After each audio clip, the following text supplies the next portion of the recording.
Let's go on to study number 6 now. This is an arpeggio study where we're going to be using the thumb and the fingers together. The only thing to really note in this piece is that in bar, the second last bar, or the third last bar, we have first finger on C, and we have second finger on F. Again, it's for the same reason that we don't want to leap back and forth.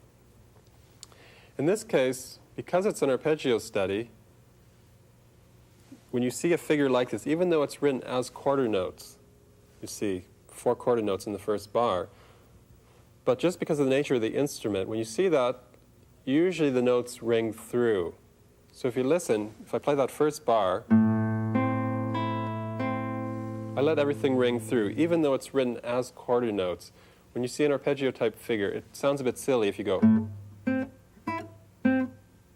So most pieces like that, you simply let the notes ring through. So in this case, you could leave your first finger down for the entire first bar because you come right back to it and you want those notes to ring through. So let me play it for you and you can hear it. Try to play along if you like. 1, 2, 3, 4.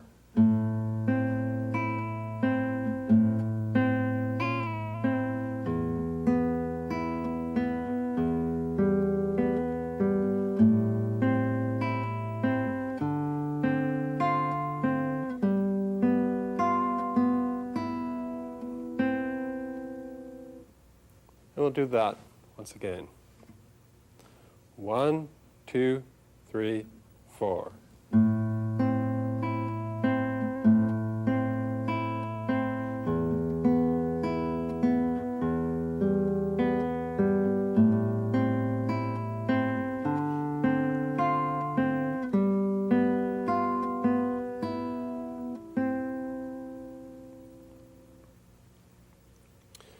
Study number 7 is quite similar to the previous one. However, there's a couple of new concepts in this piece. The first one is that of the sharp. You'll note in bar 2, before the F, you have that little symbol. That's a sharp sign. What that does is it raises a note 1 fret, or you could also say 1 semitone. Sometimes we talk in terms of semitones. A fret is equivalent to a semitone. F, as you know, is normally played first fret. F sharp, because it's a tone higher, semitone higher, fret higher, is played right there with the second finger. So it's actually a totally different note. So F, F sharp. In bar 14, you'll notice that we also have a D sharp. D is played normally 3rd fret, 2nd string.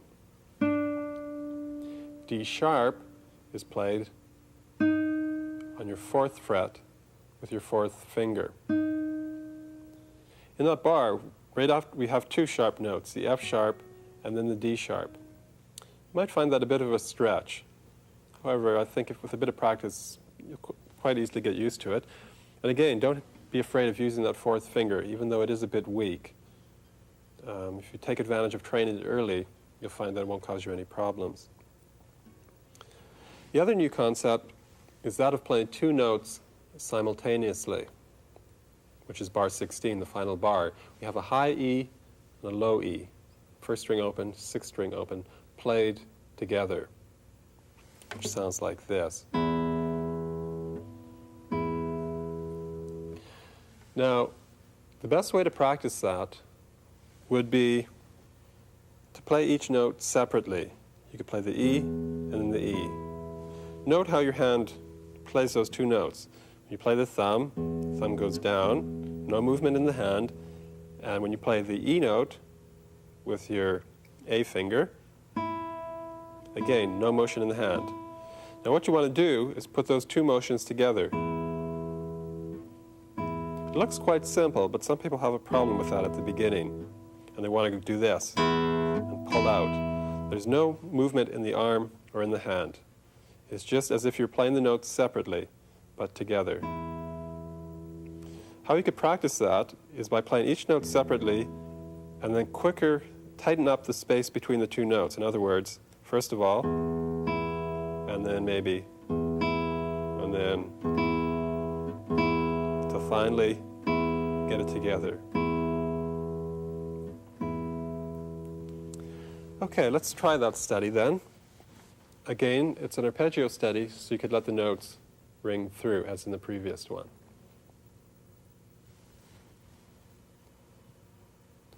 One, two, three, four.